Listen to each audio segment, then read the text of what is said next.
right, everybody, come on in, come on in. I think we are ready. Welcome back to the Wives Club.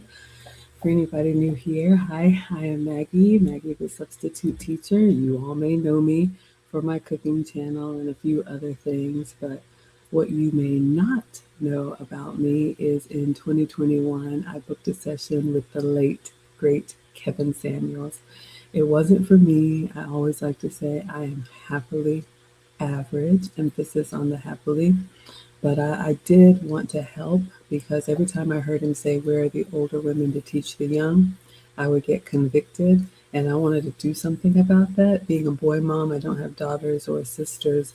So we started in his Patreon community.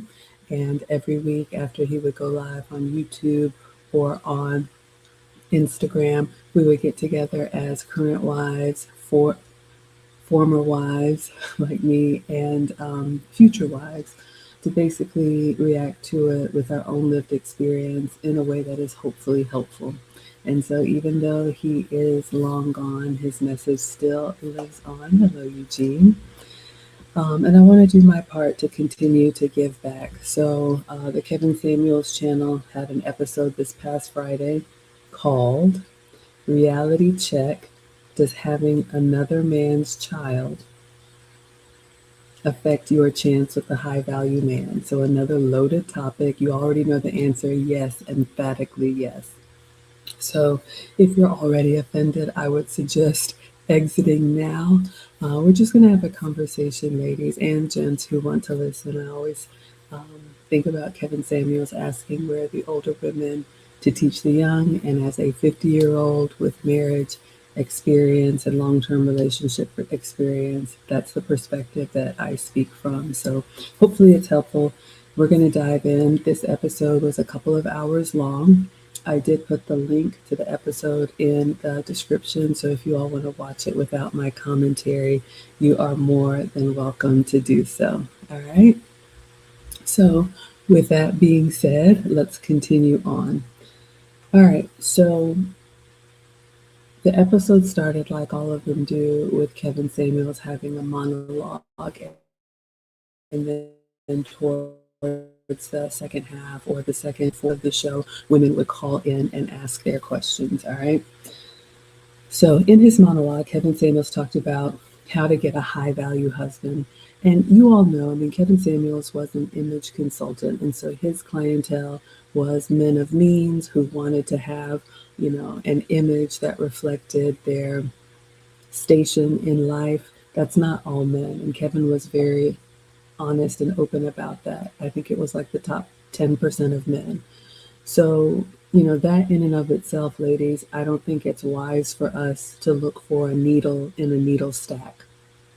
In my opinion, humbly, I don't think we look for high value men. I think if high value men see something in us that is attractive to them, they will approach. They will usually lead with what they have to offer or their benefits package, whatever you want to call it, and then give us an opportunity to take the test to see if we can stick around for the long term. I mean, you all know, or if you don't know, I was married for 10 years, together 18 years with my college sweetheart. I always say, as a reformed modern woman, whether it's college or corporate America, I I did get out in front and realize that I'm not built to lead for the long haul. Unfortunately, the marriage did end in divorce, but we co-parent really well, two boys. And so life brought me back to someone from my childhood who is a 1% man. And he sat me down in the beginning and told me what it was, what he was going to accept, what he was going to do for me, and left it up to me. All right, ladies. So I just wanted to offer that. I think sometimes we can lose we can miss the forest for the trees if we think we're going to go out on the hunt. And that's very masculine. All right.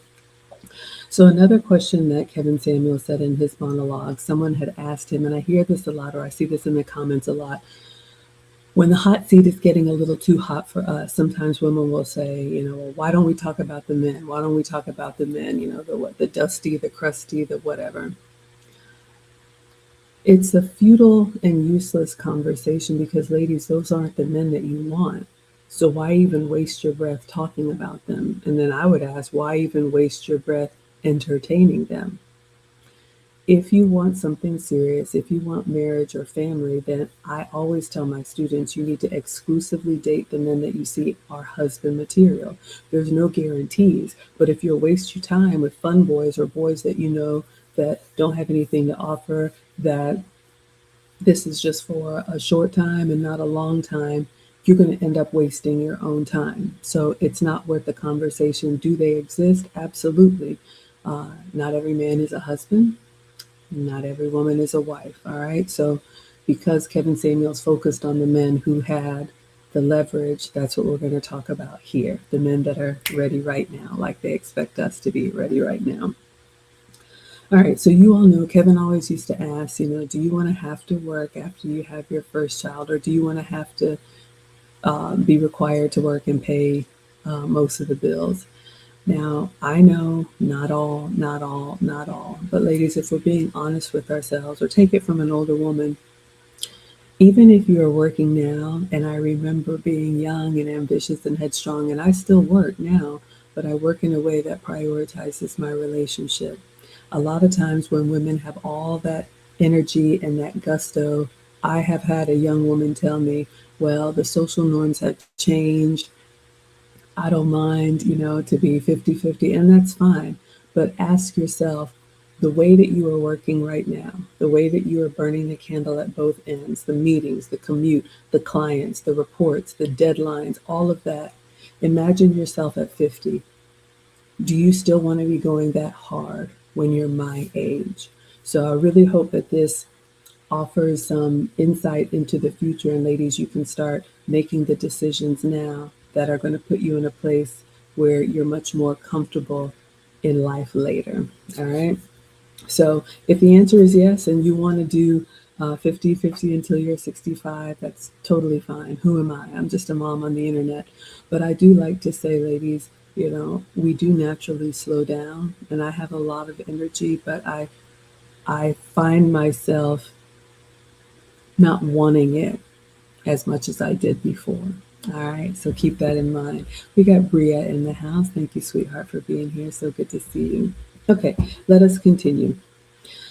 So again, this conversation is about, I hate the term baby mamas, but that's the term baby mamas. Kevin Samuel said, what happens if you already had a child out of wedlock?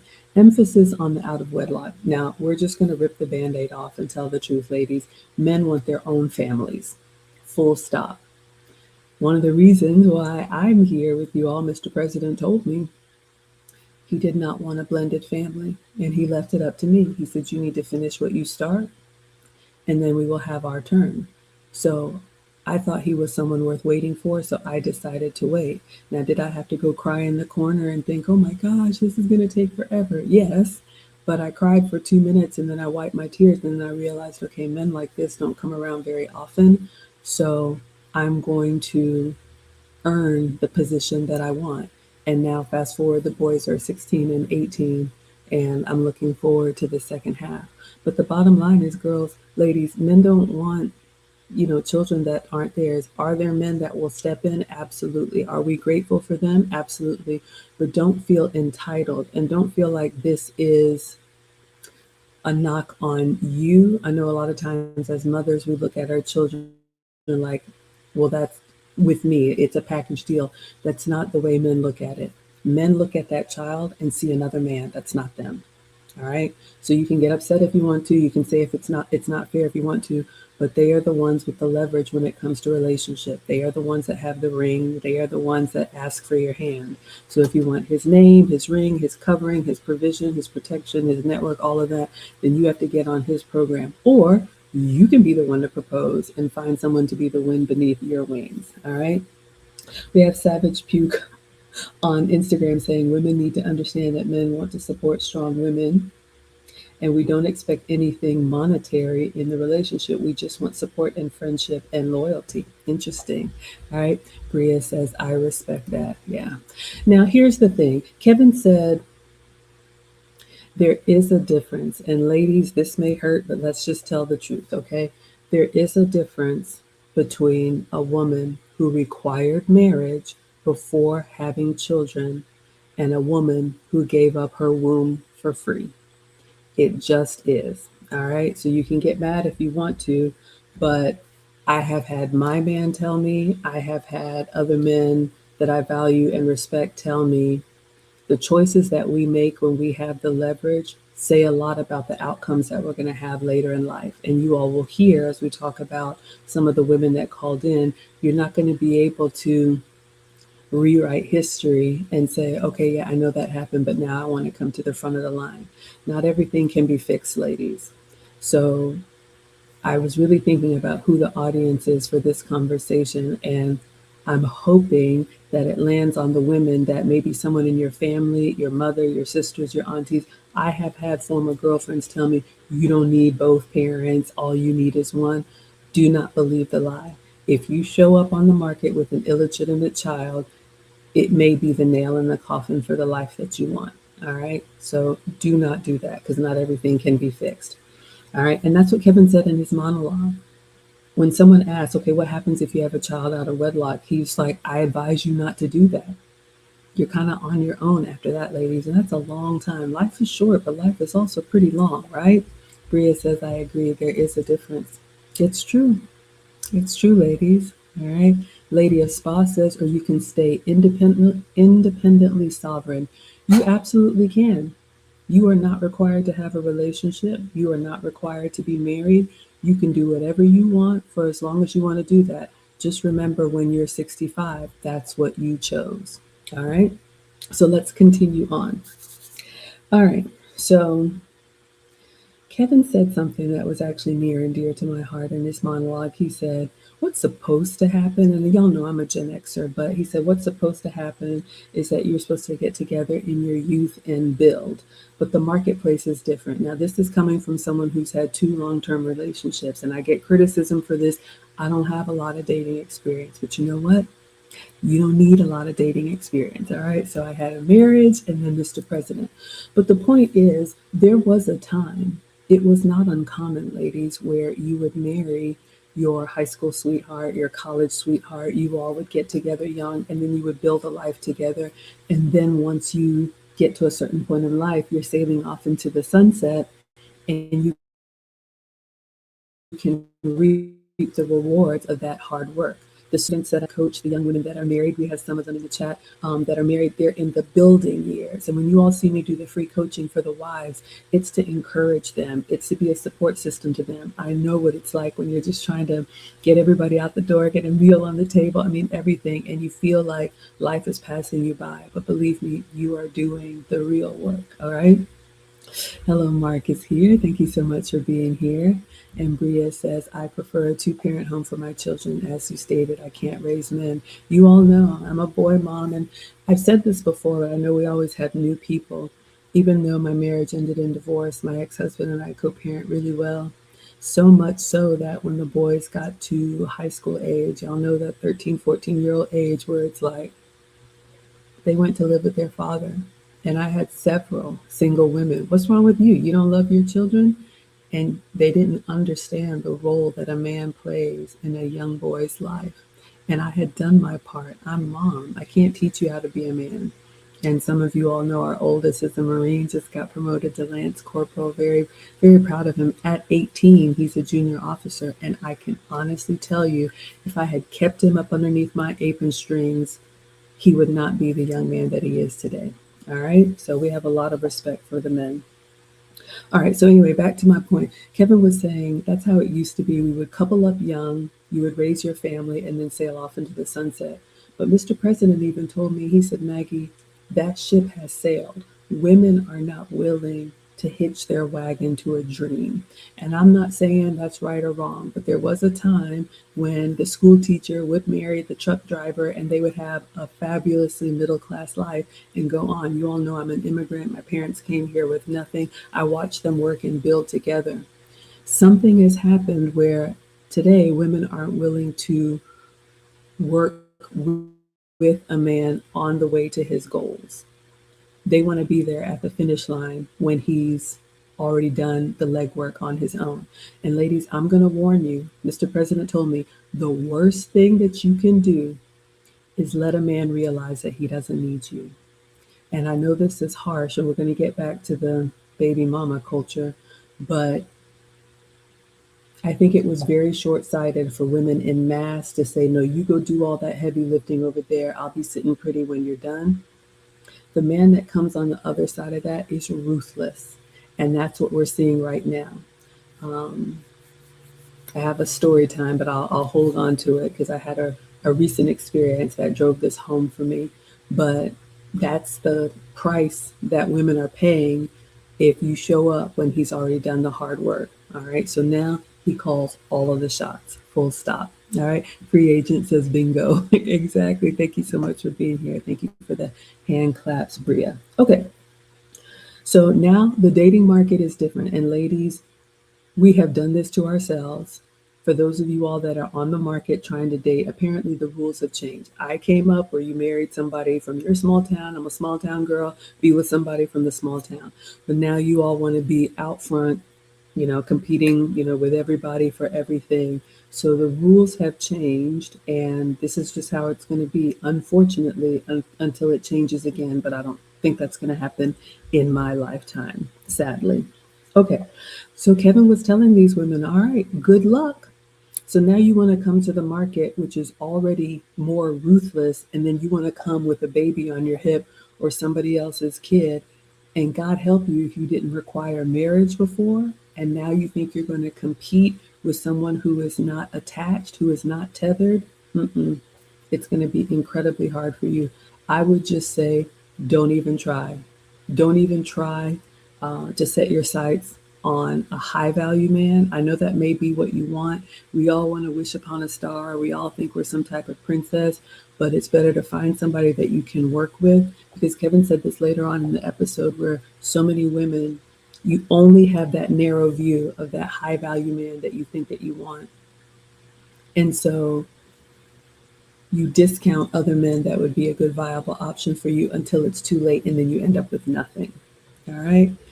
Thank you, Gabe, on TikTok. He says, thank you for all of your work. You're so welcome. And I'm happy that this is helpful. Okay. So, marriage, ladies, marriage. Engagement is not enough. Kevin said that. I don't know where we got to this thing. And I have my notes here, so forgive me for looking down. But I don't know where we got to this thing where it's like, we can be engaged for 100 years and act like that means something. You all know Lucy and I have retired from the finishing school, but if you want the proper etiquette, not that anybody asked, but an engagement is only supposed to be maximum 1 year. You're planning a wedding, you give people notice, and you're married in a year.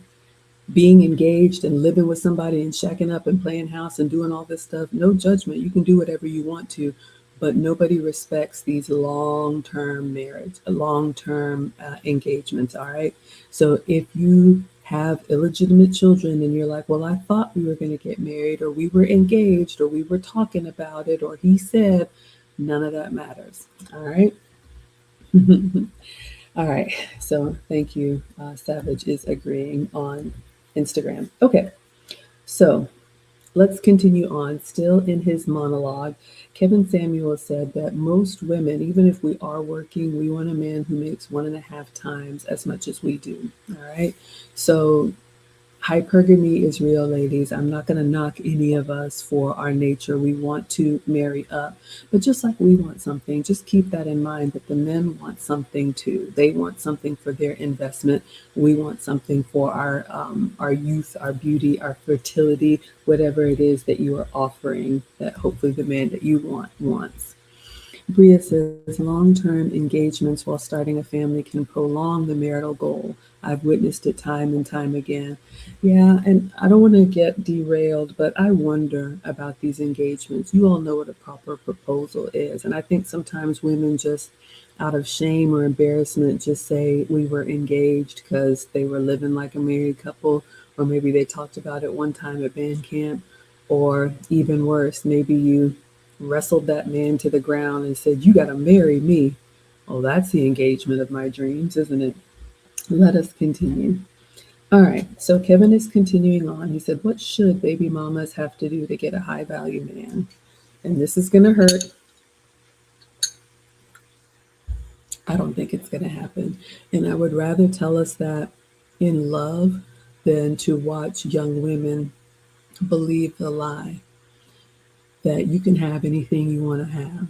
Like they used to tell us when we were kids, you can be anything you want to be. Mr. President will say, no, you can't. No, you won't. In my dreams, sometimes I wish I were a prima ballerina. I don't have the skill, I don't have the body type. So wishing upon a star is not helping us. Another year is going to go by, another birthday, another holiday, another something, and you're still in la la land pretending that your life isn't what it is. So let's all agree to approach this with the truth that may hurt, but it is the truth, okay? So Kevin again said there is a difference between single mothers and baby mamas. And I know we have men that watch the space. If any want to share, you're welcome to, or you can just sit back and, cover us like you do. But it's true, ladies. It's going to be a lot harder for you to request marriage from a better off man than the one that you gave the ultimate reward to. It's just not even logical. And the way men look at it, you look at it, women look at it like, okay, well, I was young, I was dumb, I want to do over. I want to try again. Like we can just erase it and start over. But that is a constant and consistent reminder that someone else got it basically for free. All right. And so, ladies, you really got to think about that. The world that we live in, there's too many options for birth control. I'm not going to get into all of that, but there's no reason for you to just be having kids just because you want to. You're going to pay the price for that. All right. Let us continue on. So we talked about there is a difference. And in case anyone doesn't know, a single mother is a woman who required marriage before she had children. So she was legally married. Maybe the marriage ended up in divorce, like my case. Maybe she is a widow. Those are really the only two options, but you had to have been married before you had your children. Anything else, you are a baby mama per this episode. Um,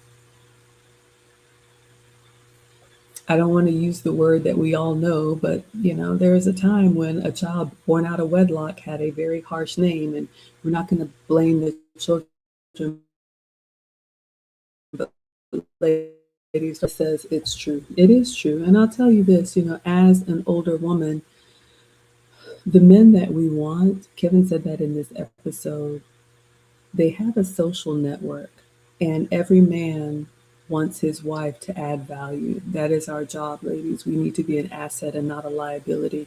And he don't want to have to tell that story over and over again, like, what happened over there?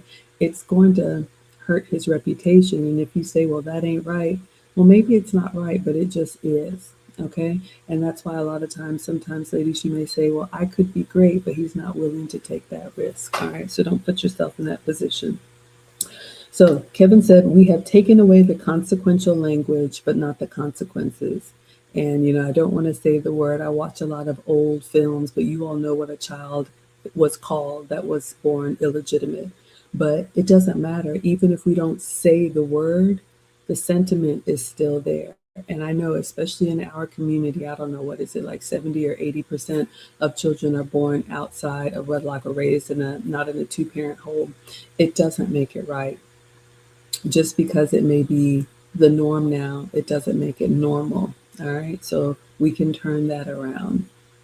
So the consequences are still there, even if we try to pretty up the language. All right. Don't get tricked out of your opportunities. And Kevin put the responsibility squarely on the women. He said, you chose to have a baby before marriage. And ladies, it is very, very rare that this happens without your consent. Let's just say that. A lot of times women think, well, they can hurry something up, or, in my mind, he's going to be a great dad, so I'm just going to surprise him, or what. I don't know. I waited. Even being married, and we were married like 6 or 7 years before we had the boys, I waited for my husband to ask. And then after we had one, I waited for him to ask for the second one. And I offered a third, and he said, no, I think we're good. And we stopped. So you can do whatever you want to in your marriage. But I think just making such a decision like that willy nilly on your own is not helping you. We got Big Guy here. Hello to you. Thank you so much for being here. Bria says, I believe my husband valued me prior to me taking your classes and watching your videos. Now I really feel like my value has increased. I'm unsure how to explain it any other way. Thank you, sweetheart. Thank you for saying that. I appreciate that. Okay, so let's move on. We're still in Kevin's monologue. He said that baby mamas want men who can pay the bills. They want more. Now, here's the thing. I was thinking about the courting phase. Ladies, you've heard me say it before. The purpose of dating is to determine if this is a suitable match for marriage or long term. Anything other than that is just a waste of your time if you want something real. All right. All the fun stuff will come, but that man is vetting you and you need to be vetting him. And when Kevin said this in this episode, it made me think baby mamas want a man who can pay the bills. They want more.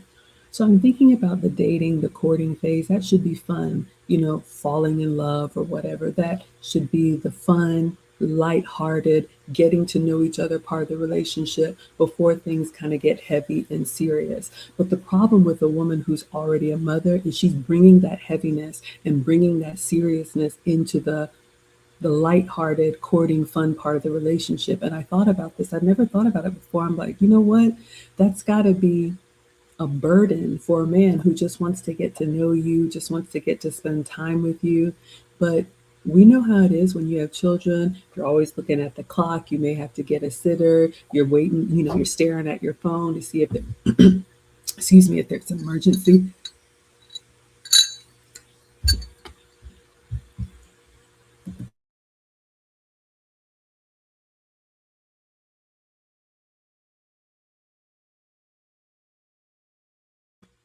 All right, sorry about that. So when you think about a mother in the dating market, it's a very different experience, ladies. And I don't think that's the experience that men want. I don't know, the men can speak for themselves, but I've even heard it where it's like you take a woman out, she has kids, she's trying to bring food home for the kids. It's just a lot. That's why it's out of order. That's why it's not supposed to be that way. Okay. You can argue me down if you want to, but when you are dating or getting to know somebody, that initial part of getting to know someone, that happens one time in a relationship. Once you all get together, of course, you're going to love each other and sail off into the sunset. But when you get my age, it's a beautiful time in life to think back on the fun times, the silly times, the things that you used to do before life got serious. All right. So just something that mothers may not think about. And this is why a lot of times I can understand now why Mr. President said you need to finish what you start and then we will have our time. It hurt at the time. I was thinking, oh, my kids are great. Of course, I think so. But when they become teenagers and start punching holes in the wall, it's different. And Lucy actually told me, if we had gotten married earlier and tried to blend all of this together, who knows if the relationship would have lasted. So I realize now he is so wise, and I look forward to the second half. All right. Savage says, the system is set to trap you and keep you as a tax asset, and it ruins the prospect of the child. It keeps everyone in the social ghetto. Now, Kevin Samuels had said, not in this episode, but he had said that with everything that's happening, it's almost like they're trying to build like a permanent underclass. We won't get into that in this episode. We're going to stay talking on, baby mamas. But, when you think about the consumer culture and the drive to have more and more, and everybody's working and going into debt, and we just got to keep up this lifestyle. Life really does pass us by because we're just, excuse me, living hand to mouth. All right, let us continue. So, the next thing that Kevin said in his monologue is a lot of times women will say, I was young, I made a mistake. That be the case, ladies, but you all have heard Ken Samuel say, the world doesn't owe you understanding. Just because mess up we have to eat that. We have to live with those choices that we made. And that's everybody, ladies, okay? I know this is a hard one for us to talk about, but let's say a man messed up in his youth, he got in trouble with something, and he ended up going to prison. And he's gotten out now, and he's really turned his life around. However, there are some consequences that he's going to have to deal with for life. Maybe he can't travel, maybe he can't do whatever. And ladies, there are going to be some women that are like, you know what, you're a nice guy, but I can't move forward with this. You having a record is going to be, it's going to hurt, you know my family or brand or whatever it is. So it goes both ways. I know we're here to talk to the women, but all of us, all of us have consequences because of the decisions that we've made. All right. We're all going to make mistakes. I just don't want the young ladies to make mistakes that are going to cost them what they would want to have in life. Right. Bria says, although I'm still married, I still believe your content dedicated to single ladies helps me. And thank you for saying that. Yeah, I think ladies, it's true. Even if you have a man, I still compete for Mr. President every day. I try to be my best. Whether you're married, in a relationship, or want to be in a relationship, you need to keep the main thing the main thing. And that's part of our job as nurturing. It's not just keeping the home fires burning. We are responsible for making sure the house is warm and welcoming, that our man feels nurtured and cared for. Our job is to do that. All right. So, thank you so much for being here. Ooh, Savage says, as a single dad, my perspective on women with children has changed slightly. Yeah, absolutely. After you have them, you can't not love them. And it's true. And yes, ladies, there are men out there that have children. And I have heard it said the people with children need to date other people with children. All right. So I think most of this message is going to apply towards women who have children of their own, who now want a high value man who put in the work and he's in his prime. Okay. So I was young and made a mistake. Not everything can be corrected. All right. Let us continue on. So Kevin asked some questions. Some of these there are answers to. I think some of these are rhetorical questions, which are just to get you to think.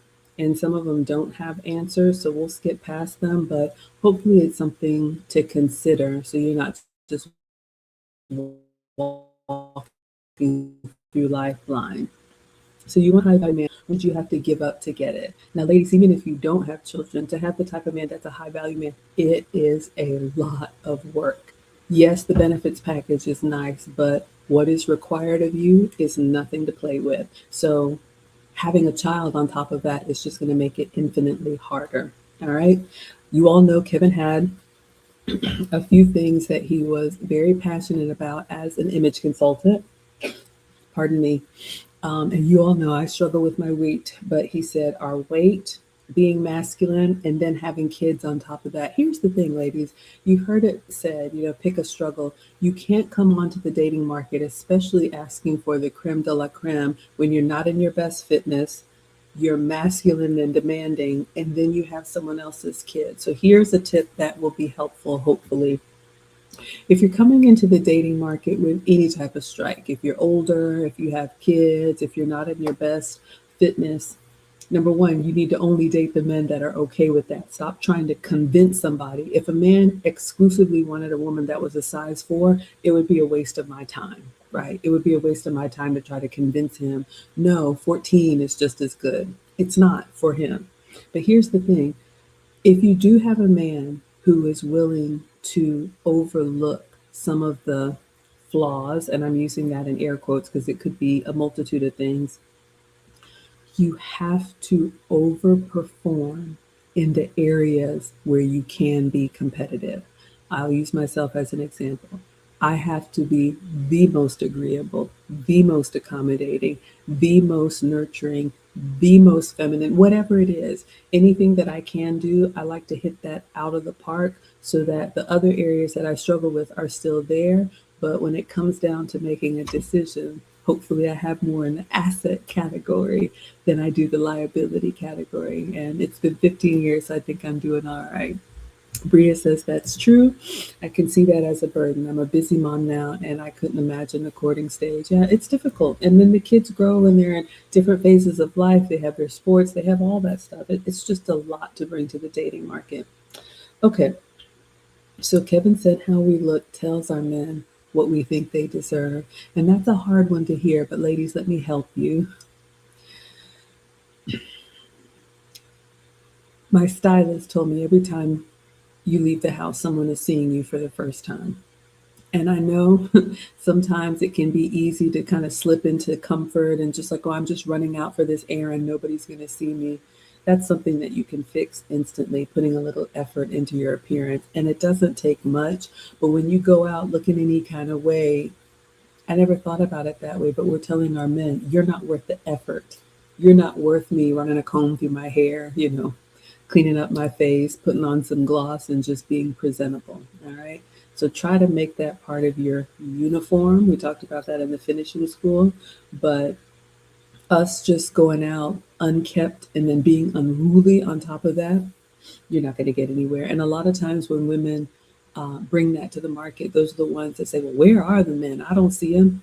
That's because they've already seen you. All right. So be mindful of that.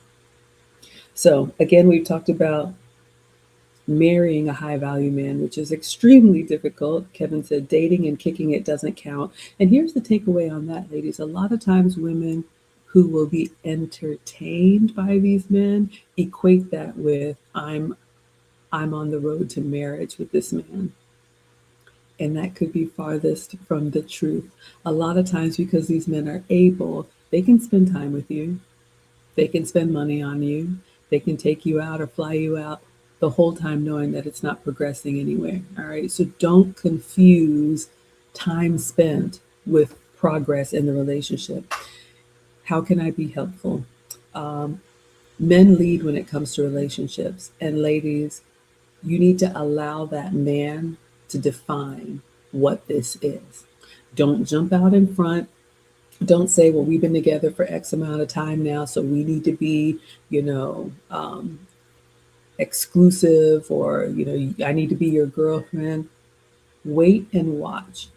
These kind of men do not lie because they don't have to. If he's only calling you once a week and seeing you once a month, there's your answer. Because the men that are serious, they get straight to the point. Like I told you, Mr. President brought it up on the second date. We're going to talk about that tomorrow at the ladies' table. And I think part of the problem we get in our own way because we've told ourselves how this story is going to end. And the man had nothing to do with that. He was just an accessory. That's not good. All right. Mark says the funny part is there are some of us men who exercise routinely and we want to help women who are out of shape get on a plan personally tailored for them. I love that. But don't want us telling them what to do. Yeah, that's such a shame. And ladies, if you got a man who's into fitness, I think that'd be fun to work out together, right? Savage says exactly. Self respect is one of the things men find most attractive. We want strong willed women. That doesn't mean high income, notoriety, or an only pans account. Okay. All right. So let's continue on. So, a lot of times, the way that we show up, ladies, when we want a man who is the creme de la creme, we show up in a way that he's lucky to have me. And let me burst all of our bubbles. None of us are that special. If we were that good, we would have done what we did. The reason we want to be with him is because he has accomplished something that we have not. He is able to provide something that we cannot. All right. So that humility will go a long way. We talked about fitness. Kevin said in this episode multiple times you need to be at your fighting weight. Now, when you have children, especially when you get older, all of us are going to put on a little bit of weight. But the deal is, ladies, men want that to be from their family. They don't want you to bring over the residuals of something that you gave another man. So, especially if you're coming into the dating market and you do have children, you need to get back to hopefully where you were before you had that kid and try to present yourself the best way possible.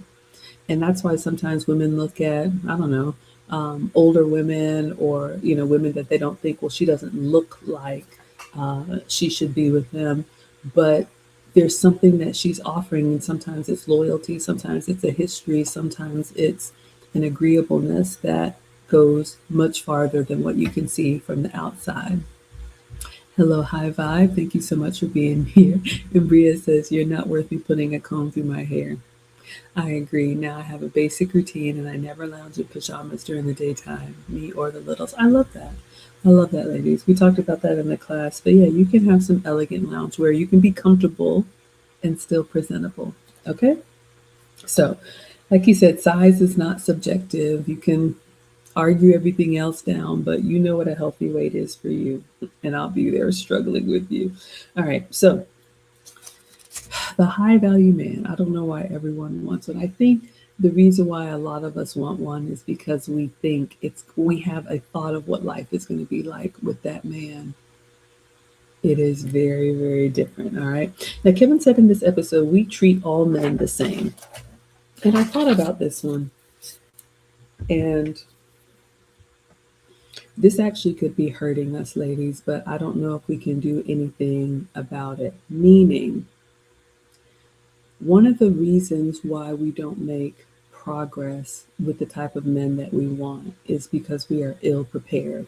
And the reason we are ill prepared is because we have been spending our relationship um, building years with men that maybe aren't high value or not even the caliber of men that we admire and respect. He doesn't have to be high value. A good man is such an asset. So the problem is, and this is one of the reasons why I tell young ladies only date the men that you can see as husband material.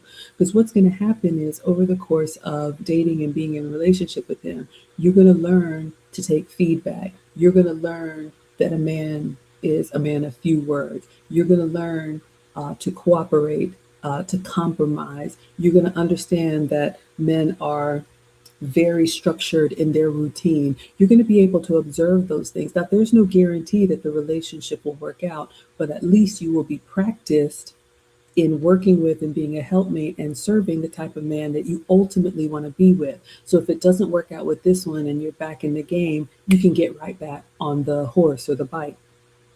The problem is when women spend time with the type of men that let them wear anything, say anything, go anywhere, spend money, look crazy, and they think, oh, I'm me. This is just how it is. And then you meet a real one because we're all going to meet a real one. And he's like, yeah, we're not doing that. You lose your mind because nobody's ever told you no. And you are like a one trick pony. You only know how to do that one thing. You only know if someone tells you something you don't like, you're up and in his face and loud and, dropping bombs and doing it because that's the only way you know how to have a conversation. You don't really have any other skills. So be very careful about that. If you do not have experience, real relationship with experience, because the men are going to ask, don't even waste your time. You're not prepared. These are not the men that you learn on. These are not the men that you practice on. All right. Thank you, Angel. I appreciate that on Instagram. All right. So, last question before the calls start coming in.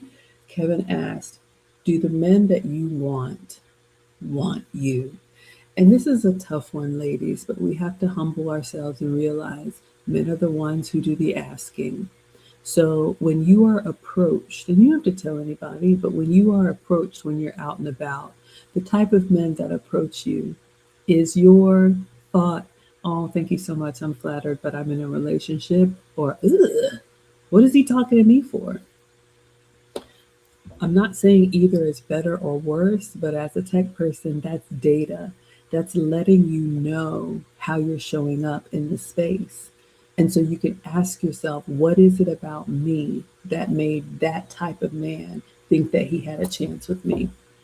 Because I'll be very honest with you, not all of us have, you know, everything under the sun trying to holler. Yes, there are one-offs, men are going to try it, but if consistently, when you look at your relationship history, if you're embarrassed by the men that you allow to have access to you, why is that? And what was it about you that made them think, yeah, she's just my speed? Okay. Savage says we don't play games. You're either in or you're out. Yeah, when it comes to relationships, and again, This whole topic is for women who want to marry. I don't even want to use the term high value man with respect. I know Kevin is no longer with us, but I would just say a masculine man. It's already hard enough as it is.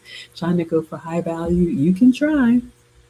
And Mark says water seeks its own level. Absolutely. Okay, so now the callers start calling in. So we're going to talk a little bit about who called in and what Kevin had to say.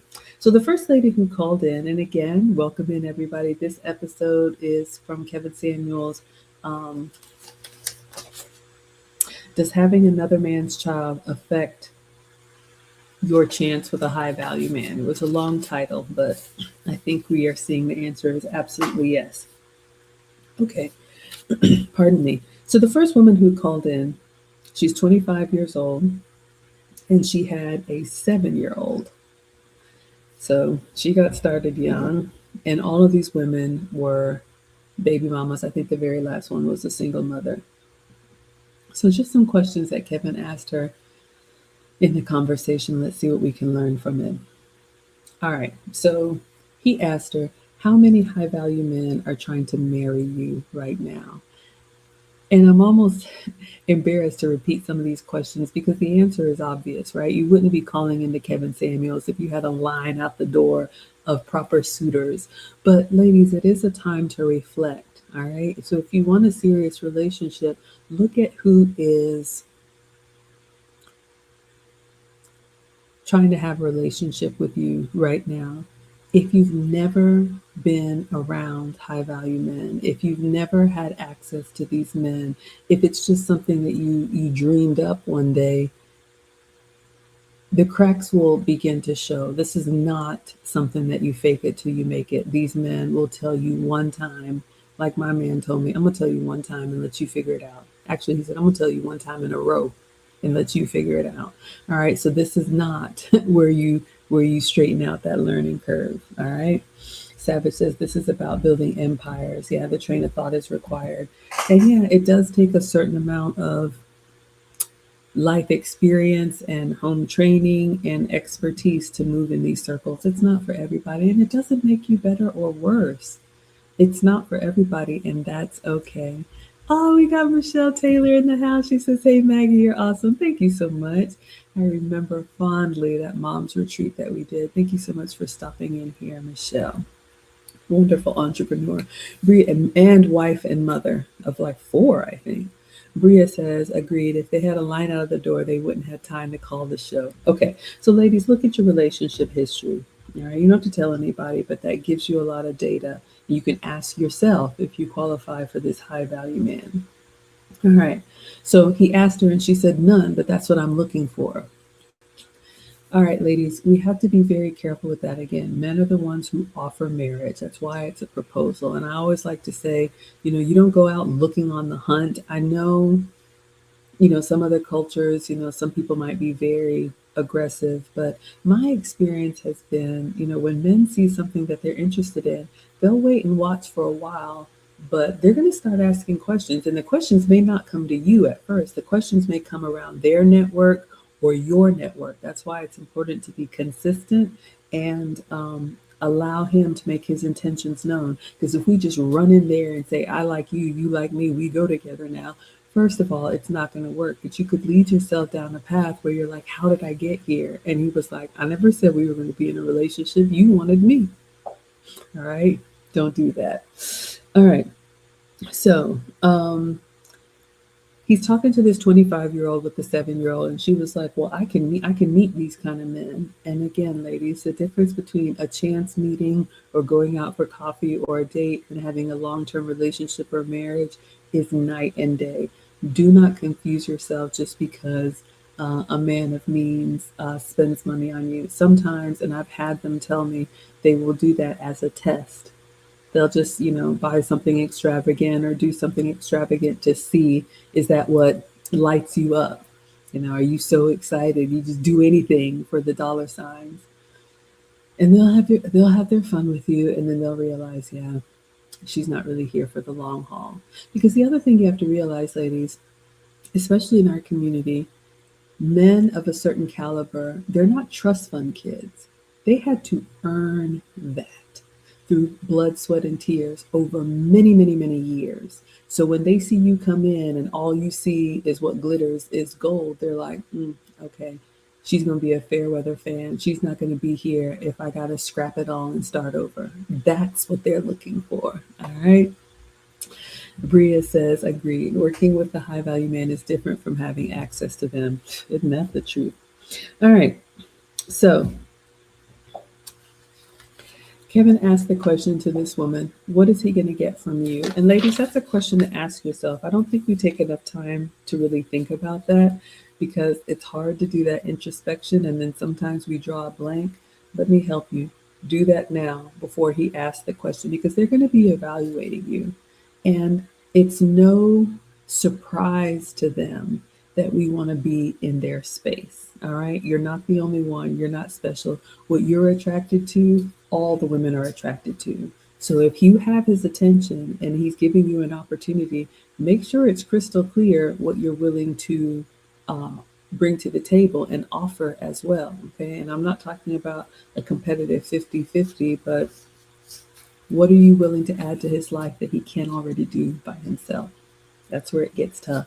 Circling back to that's why I said be very careful trying to throw your weight around a man who has already baited on his own. All right. So Kevin was asking her, do you know any high value men? Have you been around any high value men? And she's like, no, but I can meet them. And he said, that's selfish. And it's hard to hear, but ladies, it's true. It's like, you know what? I want this luxury vehicle. I know nothing about cars, but I saw one in a music video. And so I'm supposed to have it.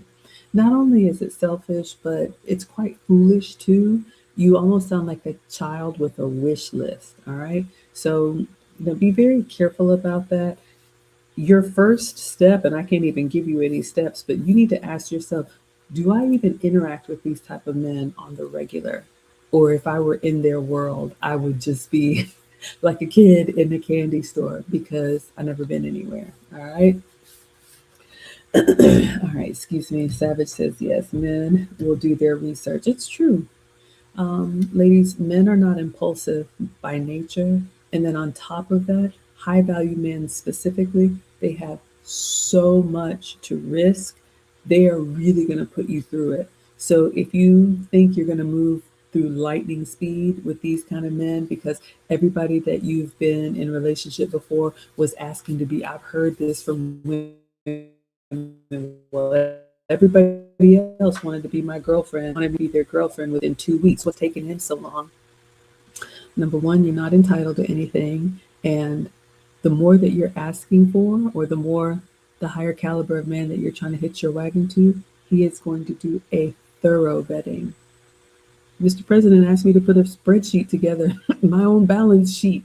He was like, I want to know how much you cost. And I was like, what is that? But I did it. So don't think that the courting process is going to look the same. All right. It's going to be very serious in the beginning because the fun stuff will come later. All right. Another reason why it might be easier to stick in the spaces that you're used to. All right. So, but let's continue on with this episode. So she started to get a little bit upset when Kevin was holding up the mirror and telling her how she sounded, how she was selfish. She really didn't know what she was asking for. And she was telling him, well, you're wrong. I can be around these men. He said, but you called me. And ladies, this is something, I know this is a little bit of a tangent, but if you can do it, go do it. Go be great. Go be bad all by yourself or whatever. But it's really disrespectful. I have heard men say this, and I've experienced it too. Do not ask somebody for their counsel and then argue them down as to why their reason doesn't work. If you could do it by yourself, then you would be doing it. That's why Mr. President is like, I just let them talk. They don't tell on themselves. So be very careful about that, ladies. I know, especially in our community, it's like we get a thrill out of having, getting somebody told or just, shaming them or arguing with them. But it really makes us look like the fool because it's like, okay, if you know so much, then go do it. That's how the men are. These type of men are not talking with you just to talk. They're not here to debate. They got stuff to do. Either you're on the program or you're not. All right. Bria says, agreed. My husband isn't impulsive. He read me like a book in the courting phase. So he wasn't in no rush to get serious with me. And I'm glad because it helped me to grow. Yeah, I'm telling you. I mean, you all look. I had so many girlfriends in my ear. Oh, he should have married you. And blah, blah, blah. But those were his rules. And he didn't force me to do anything. He gave me the choice. And I'm happier than I've ever been. All right. So please believe every man has a vetting process, every man has a timeline, and that's his timeline. All right. All you can do, ladies, is decide if this is the man that I want to go through the process with, then you hold on and you let him do his thorough vetting just like you are. But you're not going to rush him, especially not with this kind of man. All right. So Kevin said, what can you offer him? Look in your own relationship history. This was a good one. I love that he said this in this episode. So ladies, those of you who are still stuck on a high value man, hopefully by the end of this episode, you'll realize, yeah, that's probably not for me. But he said, what is it in your own relationship history that you can offer this man? All right. So look at your relationship history, the caliber of men that you have dated. Hopefully, you have been dating with intention. Hopefully, you have had serious relationships with men that he would consider peers. And if you're drawing a blank, you're probably not prepared unless you kind of grew up together like we did. All right. So they got a little bit combative, and he was like, do you listen to anybody? You don't listen to anybody. High value men are not your get out of jail card. And especially when it comes to the baby mama situation, you gave the ultimate reward to someone that you did not require to marry you. And now you want some type of do over. Like I said in the beginning, everything can't be fixed. And just because you want it, ladies, doesn't mean you're going to get it. Doesn't mean you're entitled to it. All right. So especially these type of men are not going to be the ones that come and rescue you from yourself. It would be much better to find someone who's willing to work with you, maybe who has kids of their own. And if you want to do the blended family, or an option is, you know what? Maybe I just need to raise these kids, and then when they're up and out, I can have my time. Either way, it's difficult. All right. So Kevin told her, you need to drop the high value man request. You just need a man, period. He told her, you are in no position to be picky. That was a little hard to hear, but it's true. Ladies, having that illegitimate child is just a constant reminder of the caliber of woman that you were at that time. And I know it's hard, but it's true. All right. So she started to argue with him. She was like, I got a house, I have a career. I think she worked for the postal service, which there's nothing wrong with that. She had just bought a home, she had just bought a car. But ladies, men are not, especially high value men, they are not impressed with your job, your home, or your career. They can do that in spades. All right. So you're not comparing apples to apples. And he told her, you got too much attitude. And I picked up on that too. You all can listen to the episode without my commentary, but she was very argumentative. I can tell you right now, that's not going to fly with a masculine man, let alone a high value man. It's not happening. They're not arguing with you. So if you are that type of woman that needs to get your point across every time, you have to have the last word. I know you are, but what am I? All of that. Just consider yourself single. It's not going to work. So he told her, you have too much attitude. He said, you could be a cute side chick. It's hard to hear. But ladies, what can we learn from that? Oftentimes, men will count us out for long term. But if you're cute, they may keep you around. One of my sponsors said something really, really crude. And I don't know if I want to repeat it, but they will entertain you for a short time and then move on seriously with somebody else. All right. So just be very careful about that. He said, you're not doing these men any kind of favor. All right. So remember, if you're coming with any strikes against you, what can you do to overperform in the areas where you can compete? And attitude is something that all of us can change instantly if we want to. All right. So he said, you didn't have kids. You didn't marry the man that you had kids with. And I don't know what this is, ladies. When I hear women who have children, and when you ask about the child's father, or when Kevin would say, "Why don't you go back with him?" Oh, no, I wouldn't do that. It's almost like they are appalled at their own choices. Please explain to me how in the world you expect any other man to look at that with grace when you are embarrassed by the choices that you made on your own. We have to start looking at ourselves the way we show up, ladies. That is not a good look. How can I help? What I would probably think about is what you can say. I mean, not everything can be fixed, but a much more elegant response would be, you know what, unfortunately, um, we dated for X amount of time and I got a little ahead of myself and I should have waited, but the child ended up coming before we were married and unfortunately the relationship didn't last. But we co-parent really well and he's an excellent father. We're just not meant to be. Something like that. I don't know. Made it up on the fly. But my point is that sounds like a much more grounded and reasonable response where a man could say, okay, well, she's taking some accountability. Maybe that's somebody that I can work with. But when you come in trying to throw stones at the man that you chose, no man is looking at that saying, now that's the woman for me, right? Michelle says, the whole part, if you can do it by yourself, then do it. Why are you asking this person and then arguing about the advice that they asked for? I know, I'm sure you've seen it as a leader, Michelle. I've seen it with women that I coach. And this is part of the reason, a big part of the reason why I stopped. And I only coach married women now because they're actually doing the work, not saying what they would do one time at band camp if they had the chance. And then I'm going to have to spend all this time going back and forth with you. I'm not doing that. All right, so let us continue. Mental Core Consulting says, so glad I've caught your chat. I love what you do. Thank you, sweetheart. I appreciate that. Yeah, I'm just a mom on the internet, but I want to continue what we started with Kevin Samuels. I don't know if I said in the beginning when I had that session with him, I asked if I could create this community, and he gave us his blessing. And he came up with the name, The Wives Club. So every time this channel pushes out content, I want to continue what we started years ago. All right. So be very careful. I remember hearing a long time ago someone said, don't marry anyone you wouldn't want to be divorced from. Meaning, ladies, you have to choose wisely. Okay. There's no guarantee. But at least, when I look at my ex husband, I can say, he's a great dad.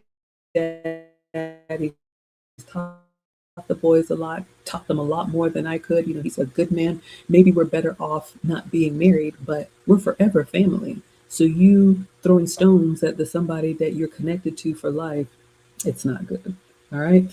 So he told her, he said, you sound emotionally stunted. Now, obviously, she got knocked up when she was 17 or 18 or whatever it was. But he said something, and I am not a psychologist, okay? But he said something about whenever people go through trauma, a lot of times they stop developing at that age. And so she's 25, arguing back and forth with this 50-something-year-old man that she called into to get advice from. And he said, I feel like I'm talking to a 17-year-old. All right. Because she just had this like Disney fantasy about what she wanted. And he said, it's not about you being happy now. You got a whole kid here. It's about stability. Ladies, it gets really serious once you have kids. And that's what I talked about. When you're trying to date and you have kids, there's just a heaviness that comes there that your competition doesn't have. The 25-year-old that is untethered can be spontaneous, it can be two-piece ready. She can do all these things. And so, not all of us have that, but what do you have and how is it useful to the man that you want? All right. So he said, you all know Kevin Samuels could be very polarizing. And when you escalated with him, he would give it right back to you. He told her you qualify for minimum wage. I'm not going to say that, but I will say this. When I met with him one-on-one, he was very gracious, but it was an example as to how men of a certain caliber, they're not just going to sit and take it. So if that's what you're used to, you got another thing coming. All right. He asked her another question, ladies, you can ask yourself. He said, is it fair for you to drop your messed up life on somebody else. And I know, again, that's hard to hear, but I think if we allow the men to speak unconstrained, we will realize how we show up to them. So you got all this chaos in your life. You got somebody else's kids that you don't think highly of, and you're bringing all that with you. You may not see yourself that way, but that's how we show up. And he was asking, so to the man who has kept his nose to the grind and made, the best version of himself, and now he's ready to create a family of his own, and he has, a lot to offer. Is that fair for you to bring your mess to him? Because one of the things that he asked her, I think in this episode, she was like, well, I just don't think it's fair that I'm being judged for the decision that I made. Well, you can think what you want to, but like I already said, the consequences are going to follow us, right? Definitely unfair. So, yeah, some good food for thought. So he said, you've already messed up your life. Stop digging. You need to get out of your own way and get out of the ego. Get out of the ego that you have. And, he used the word delusion. And I know this is another one that triggers a lot of women, but hopefully when you listen to other women, or I know when I used to watch Kevin Samuels and I would see other women, I remember thinking, oh my gosh, do I sound like that? Do I look like that? Do I show up that way? And you can course correct privately without embarrassing yourself. All right. So that was pretty much the first caller. And he warned her.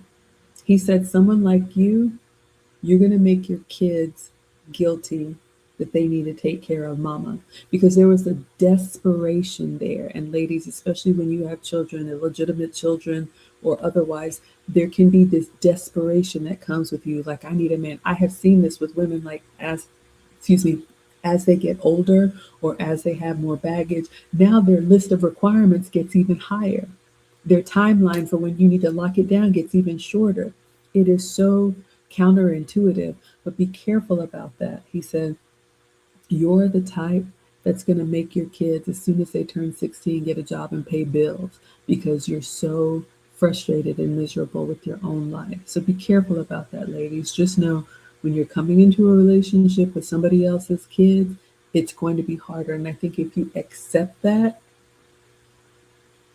being able to work with what you do have access to instead of cherry picking the creme of the crop is going to keep you from getting disappointed over and over and over again.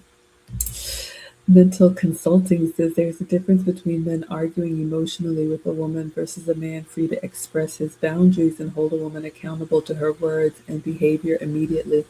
Yeah, absolutely. One thing I'll say, ladies, high value men, they're not arguing with you. Mr. President told me I don't talk to women. I'm not talking to you. I'm telling you what it is. And I know it's harsh. I know. I love it, but I'm like, oh my gosh, this is horrible. But the reason why these men are so ruthless is because they look at us like, if you knew better, you'd be doing it. But you're here with me, so it's going to be my way. Welcome to Life with a High Value Man. All right. So if that offends you, then steer clear. Doesn't make them a bad person, just makes them very resolute. All right. Free Agent says, take your messed up to credit for a bank loan. It's denied. The bank evaluates just like some people. That's a great example. I love examples that are outside of the relationship space. Like me, I mean, look, I'm a chubby girl. It's like I can't convince somebody who wants somebody who's going to be able to slip into a size 2 black dress. That's never going to work with me. So I shouldn't bang my head against that wall. Core Consulting is saying facts. Okay, so that was caller number 1. Let us continue on. Caller number 2. She was 30 years old, and she had a 7-year-old daughter. Okay. This one was a doozy. So she was dating a man for 6 months. It was not exclusive yet. And how can I say this delicately? She was waiting and saving herself for something, I don't know, because she wasn't pure. because she had a 7-year-old daughter. And so Kevin told her she was being stingy with the goodies. Again, his words, not mine. He said, "You are a used vehicle. Men with options don't play these games." Okay, ladies, how can we be helpful? I'm not going to call anybody any names, but I think, again, the way men look at it, ladies, even though you may feel like it's a new day or you want a fresh start or maybe you're born again or whatever it is, our relationship history matters. We're going to talk about that tomorrow with that celebrity that's had this big breakup. But your relationship history and what you have allowed up to this point, all of that is going into his decision making. So it's just much better, number one, if you avoid it, but if you didn't avoid it, then you have to be honest with it. And we all have to accept the consequences that come with that. All right. So the way men look at it, I'm the type of man that could change your life. And you want to put me on the spinning wheel for 6 months when, and in her history, she was with a man for a year or less than a year. He was like, that other man, who is not the type of man that you want to marry, got a whole kid in under a year. And I'm supposed to wait? It was hard to hear, ladies. It was really hard to hear. So hopefully this is making sense why you're not going to be able to go from baby daddy to high value man overnight. It's just not going to work.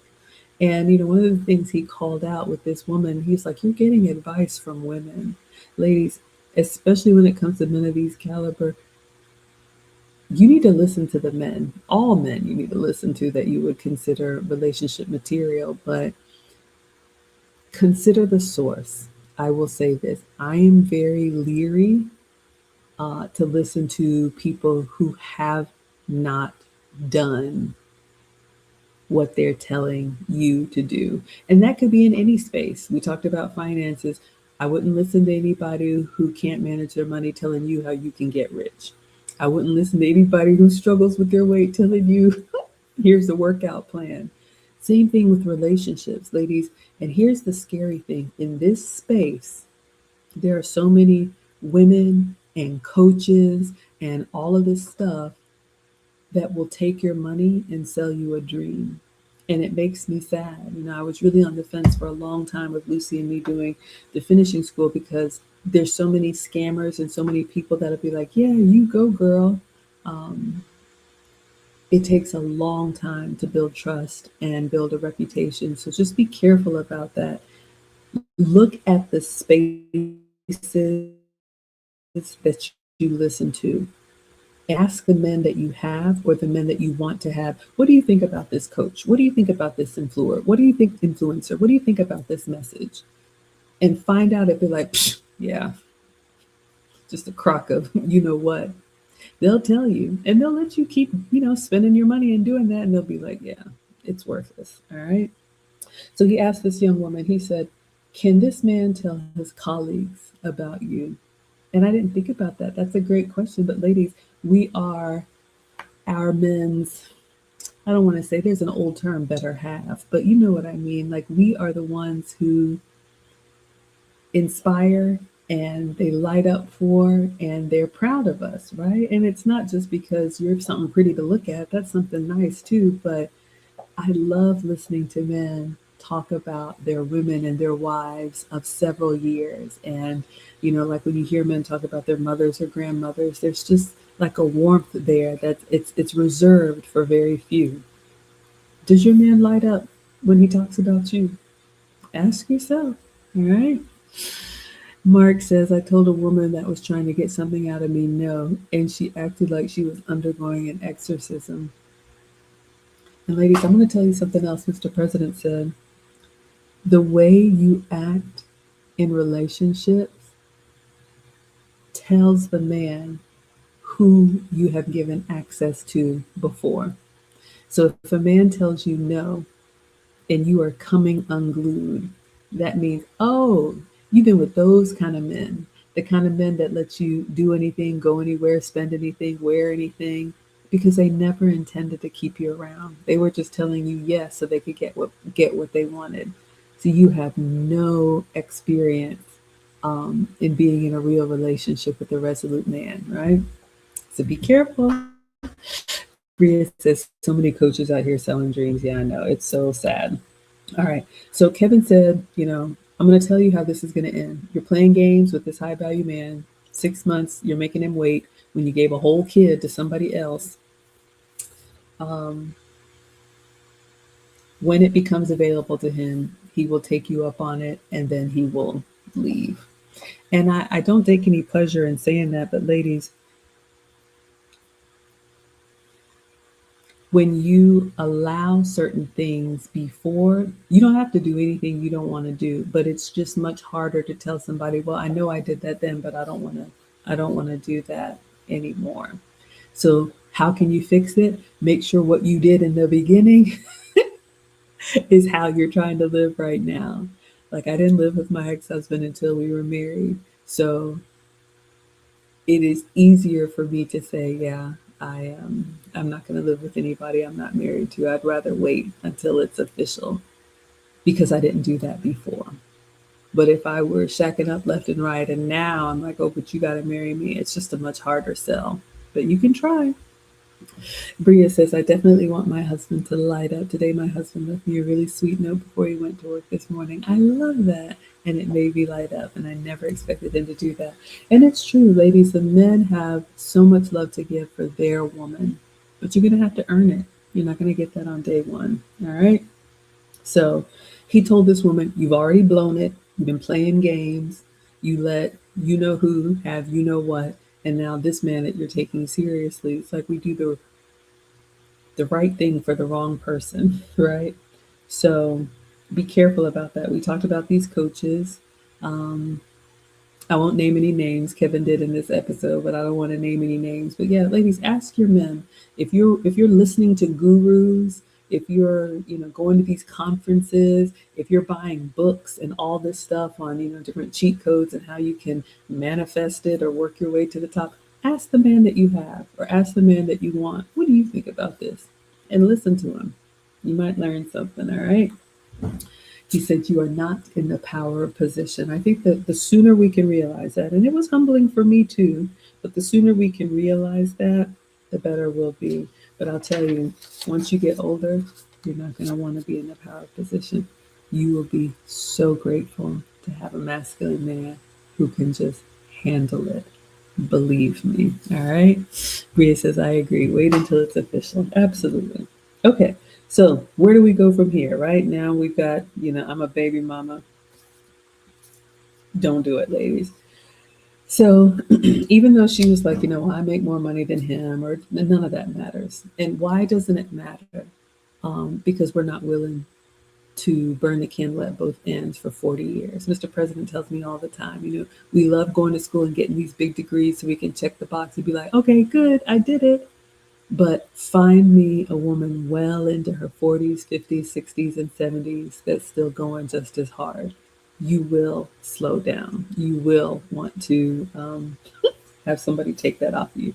Don't believe me? Just watch. All right. So she started also getting a little bit of an attitude when he was telling her, you're playing games with this man and you've already blown it. He said, there are younger women. And she said, fine, let him go get one. And he said, and he can, but can you get another man that easily? And here's the thing, ladies, we have to not misconstrue attention for intention. A lot of times women, especially if you're attractive and you're used to men, trying to talk to you, get your number, take you out or whatever, you think that equates, oh, they really want me around for the long haul. And a lot of you have found out the hard way. Know they don't. All right. So Mr. President told me you only have one shot, maybe like two in life if you're very, very lucky for real relationship, marriage or long term. Everything else is just a distraction. So you have to be able to use your discernment and tell if this is going somewhere or if it's just for the night. All right. Savage says it's not a competition yet. Absolutely. We definitely don't want to compete with our men, and our men are not going to compete with us. All right. It is a harsh reality, Bria. I know it's harsh, but hopefully it's harsh, but in love. All right. So he told her, "You've hit the wall and you don't know it. We all hit the wall, ladies. But I can't tell you how wonderful it is to sail into the 50s having everything sorted out. I can't imagine if I were still trying to figure out, is this my person? Is this my future? Mm-mm. You don't want to do that at this age, believe me. All right, let us continue on. Hello, Quasia. Thank you so much for being here. All right. So Kevin was saying that this type of woman, the woman who played games with the man who was giving her an opportunity, are the same type of women that in the future will say, "Where are all the good men?" He said that's where the birth of the bitterness comes in. And honestly, ladies, it's true. Some of the women that we just talked about, a celebrity that was saying that marriage is bondage. A lot of the time, some of the harshest critics of relationships are actually remembering when they had an opportunity, but they didn't take it seriously, and now that ship has sailed. All right, so don't let that be you. Don't, if you have a good one, don't play the games. Don't make him wait if you didn't make the other one wait. And the other one you gave a baby to, all right, it's going to be a much harder sell. All right. He said, I'm not going to advocate for the foolishness. So be very careful, ladies, especially some of these relationship coaches. I look at their life, and here's what I ask myself: would I trade places with them? Do I want their life? Do I want what they have, or do they want what I have? And so if I wouldn't trade places with them, I let it go in one ear and out the other. I've also heard it said, don't take, what is it, criticism or coaching from someone you wouldn't take. No, don't take advice from someone you wouldn't take criticism from, or something like that. All right. So he also told her, so crude, you're playing these games with this good guy because what you really wanted was Dirty D Rodney. I don't know if that was his name, but let's talk about the alpha widow. Ladies, all of us have been imprinted by someone. Someone left their mark on us. Hopefully, it's the love of your life, your husband, your forever love. But a lot of women allow themselves to get alpha widowed or imprinted or hitch their wagon to a dream that's never going anywhere. And they are just stunted in that heartbreak, or, you know, I can't even call it a broken family because it really wasn't a family because the man didn't establish marriage. But anyway, a lot of time been stuck in pining for someone that never was going to be what they wanted anyway. And so they maybe have given, their womb, given their love, given their vulnerability to someone who was never equipped in treating it with care. And now every other man is supposed to pay the price for that. I'm telling you, not every man is going to pay the price for that. Like I said, especially high value men, they'll give you one time in a row. Kevin was telling women all the time, you need to get therapy. You need to get that sorted out. Don't bring that mess to somebody. And some women just can't get past that. And I've had to realize too, some women and some men, but in this case, I'm talking to women, are just broken. And that's sad. And you may want it with all of your might, but you're not equipped to be that caliber of wife. All right. Mark says, don't take advice from anyone you don't want to switch places with. Someone somewhere. Yeah, that was Maggie. Okay, moving on to the next caller. That's what I do. And I'm just hoping to give you all some perspective from my own lived experience. Hopefully, it's helpful. The next caller, she was 42. She had two boys. This one was really a doozy. She had two boys, 18 and 13. She said she wanted to get out on the dating market. She said she didn't really want a high value man. And Kevin started out strong with her. He was like, you know what? That's reasonable. That's a great tip, ladies. Be very careful overshooting yourself, because when you come out and say, oh, yeah, I want a millionaire or I want a CEO or whatever, if you fall short of that, you've already set yourself up. I don't want to say for failure. It would be much better to find somebody compatible with good character and then you all build together, because it's a very, very small pool of men and you're looking for a needle in a needle stack, and that's not how this goes. They choose who's going to be an asset to them. All right. So, anyway, starting off strong, he says, okay, this is much more reasonable. You're not saying exclusively, I want a high value man. You just want to get out on the dating market and see what is available to you. Savage says, real talk, if you're broken and over 30, good luck. Yeah, 28 is my cutoff. You've been an adult for 10 years. I can't help you after that. All right, let's continue on.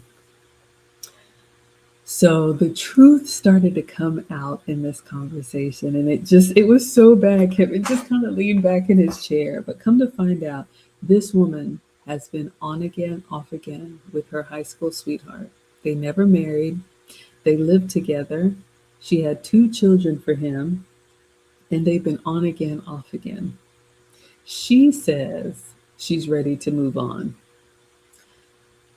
I think they had been broken up for 9 years, but they were still seeing each other. Just a mess, just a complete mess, if I'm even getting the story right. So Kevin took her down this path of, okay, so apparently the man made a mistake. Maybe he cheated. Maybe he had an affair. She got all caught up in herself and she kicked him out. Okay, you won. So in that time that she put him out, she's still spending time with him. He's with the other woman, going back and forth between the both of them. When they were together, he was paying all of the bills. She didn't have to work. She worked, but she didn't have to. Now that she got emotional and had an outburst and put him out, you're still giving him access to you. Now you're working and having to pay bills, even though he still cares for you.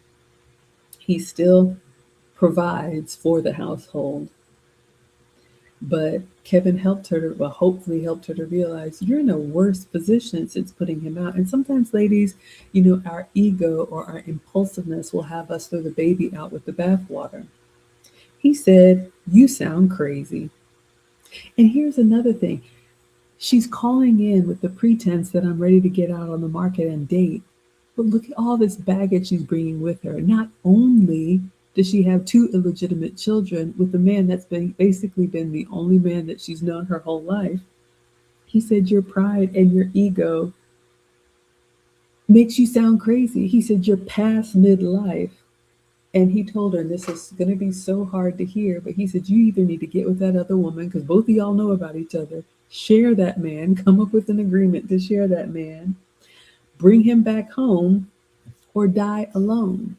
And I know some of y'all are howling at the moon at that, but we have to look at our relationship history and what is coming with us. This woman, all she knows is this man, whether she's been with him or been separated from him, but still, however many times a year, doing what they're doing. He said, a man like me wouldn't touch anything like that. You're still in love with that man. Oh, no, I'm not. No, I'm not. He said, you should have fought for your relationship. Whatever happened, however many years ago, and y'all are still seeing each other.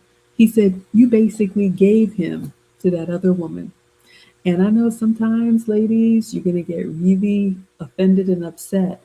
And I'm not here to tell anybody what you should or shouldn't do. But you got to really ask yourself if this is the mortal sin, if this is the nail in the coffin. And if it is something that you can't get past, that's fine. But you need to know everything that comes along with that. And are you okay with that? Right? So he said, no other man is going to touch you. All of this stuff, it's just unheard of. It's just a complete mess. It's too many messy details. And he said, in Gen X, a lot of times we think we can just turn it off and turn it on. She was like, no, I'm ready now. No, we're done. I'm ready now. And he was like, that man is imprinted on you and you're imprinted on him. You are in love with another man. Just admit it. This is the man that you want. And you want to bring that out onto the dating market. At least she didn't say she wanted a high value man, but she thought she was ready for love with all this going on. Nuts, right? Mark said she needed to stop messing around and go on and share. Because Kevin was like, and I know, ladies, you don't want to hear it, but that's what she was doing anyway. And so this is why I tell my young students, marry young and hold on. If you got a good man, hold on. But if you allow yourself to have an emotional outburst and put him out and all this, now she's regretting it. But her ego and her pride won't let her say, you know what, I messed up. We just need to be together. What are we doing? Ladies, you're going to have to compete. You're going to have to fight for your relationship. You're going to have to show up every day. I want to be the best version of myself every day for Mr. President. And we've been together, 100 years, but still, I want to make sure that I show up as my best. All right. So don't let your emotions get the best of you. Jay likes the glasses. Well, thank you. Free agent says a woman told me she's going to an empowerment seminar. I asked her what type of workshops they provide. None. So I said, you're going to pay for regurgitated information. Yeah, ladies, this is something, I hate to say it, but we are very prone to get scammed. We are very prone to get bamboozled. Kevin even talked about, the church in this episode, which I am not going to touch, but women, we survive in community. Men survive on their own. Men are the ones that are going to go into the wild, go into the bush. They are the ones that go against nature. Our nature is to stay in community. So we can get swept up in trends. We can get swept up in motivational speakers. We can get swept up in people telling us, buy this, go there. It happens to us. So we need to know this about our nature. This is why I'm always howling that we are not equal. We are equally valued, but we're very different. So when you know that our nature is to go along, to get along, just be very careful, because especially if you're a high earning woman, you can get used and rinsed for your resources. And believe me, people do not care. I may save my story time at the very end. I want to get through these, and then I'll share my story time about something that happened to me that humbled me and had me realizing real quick life could be different. All right. So um, Kevin told her, with all this mess and you being in love with another man, now you're calling me to ask me dating advice. You want to go out onto the dating market at 42 with all this baggage behind you, alpha widowed from another man. Your ego is in the way, won't let you go back and make things right with him. He said, there's a human being on the other side of this mess. And ladies, we have to realize this, and I get very protective, especially as a boy mom. Kevin Samuels used to say, we need to allow men to have the full human experience. And I think we just get so caught up in what we want. We don't think about there's a whole man, a whole human on the other side of this who has hopes and dreams and fears. He has things that he wants to accomplish, goals, but we just have like all this swirling mess around us. And do we even stop to consider, am I bringing something that's going to be a burden to him? Or am I bringing something that's going to lighten his load? So ask yourself, ladies, right? Savage husbands face the same battles, and hearing from the woman that they're investing in a relationship helps them reaffirm the relationship is worth investing in. Yes, ladies, that's what femininity does. It inspires our men to go, slay the dragons and live to fight another day. That's what we should bring to them. Not our list of requirements, not our bills, not our children's problems, not our baby daddy or ex-husband issues or family or whatever. That's not what they want us for. All right. So he told her again, your development stopped in your teens. This was another one I wanted. And it was completely unreasonable. And he said at 42, you're supposed to be teaching younger women about relationships, and you don't even have yours sorted out. It's hard to hear, ladies, but it's true. You know, the older women teaching the young, for me, if it's the 50-year-old, that can teach the 40-year-olds, the 40-year-olds can teach the 30-year-olds, the 30-year-olds can teach the 20-year-olds, and the 20-year-olds can teach the young ones. Now, I know I'm not relatable to the young ones, but we have too many women, especially in our community, waiting until they're well into their 30s and 40s and still trying to compete and date like women in their 20s. You don't show up as a serious candidate doing that. You should have had this sorted out by now. Another reason why, don't waste your own time. All right. The next caller, Lola, she called in.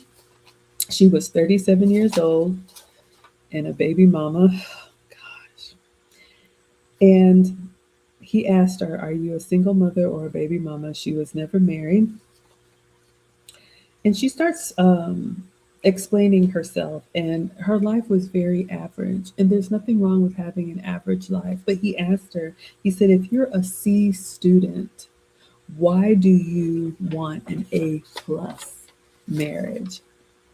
In her words, she told the truth. She said, "I want a second shot at what I should have had." Says who? If that's not entitlement for you, right? And he asked her, "Well, what makes you want that?" And she said she wanted the lifestyle. And I guess thank you for being so honest. But again, ladies, when you think about what I want, what I should have, well, it's not fair to me. When it's all about you, you don't realize how selfish you show up. And he asked her, "You didn't have an A plus life. You got to 37 years old. I can't remember how many kids or what the story was, but either way, when you have these illegitimate children, it takes points off of you, several points off of you. And for some men, it may just be a bridge too far." He said, "You want an A plus man, but you didn't have an A plus life." And he asked her, "Would you be an A plus wife?" I hadn't heard that one before. So, yeah, ladies, ask yourself, what about your life history, your relationship history says that you would be the type of wife that a high value man needs? Or were you just basically scraping along and now you're tired of that, so you want the best? All right. So he asked her, "Do you have a history of working with and serving a high value man?" That's going to be one of the questions, ladies. Again, these are not the men that you practice on. This is not where you uh, take the practice test. All right. And he said something else that was very crude. He said, "All you have to offer is used body." And she said, "Well, who isn't used these days?"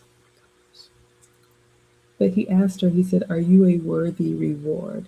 And ladies, I know it may be hard to hear, but especially when a man has denied himself and delayed his own gratification so that he can achieve his goals, so that he can be in the top, 10%, 1%, whatever it is. It took him a lot to get there.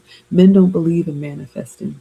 Men don't believe in bingo cards. Men don't believe in one time at band camp or going to a seminar or paying money and, they just woke up like this. Men realize that it's going to cost them a lot.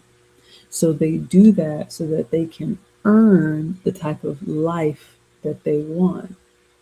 So are we a worthy reward for everything that a high value man has had to do? Ask yourself, right? So he said, "You are better off with just being with who you are." You know, again, if you are, an average woman, get the best that you can, that you have access to.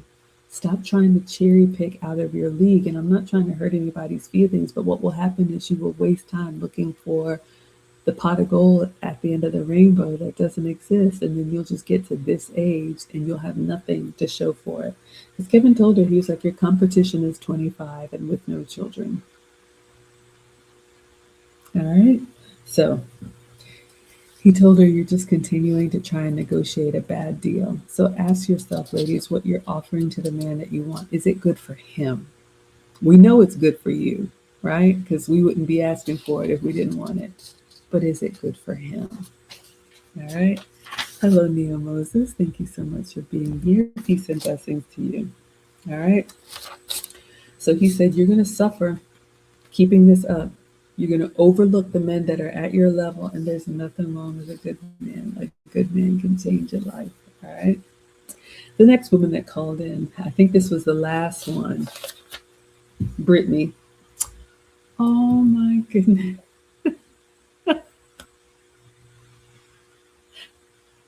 Thank you so much. So incredibly generous. Mark of Elohim with the $100 super chat.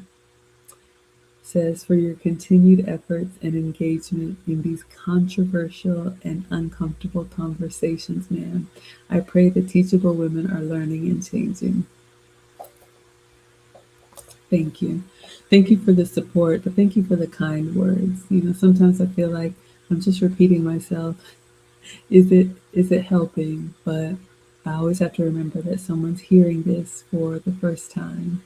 And if I can help one, if there's a woman out there, and I've talked to women that were on the verge of, well, he said he wanted a baby. And I'm like, do not do it.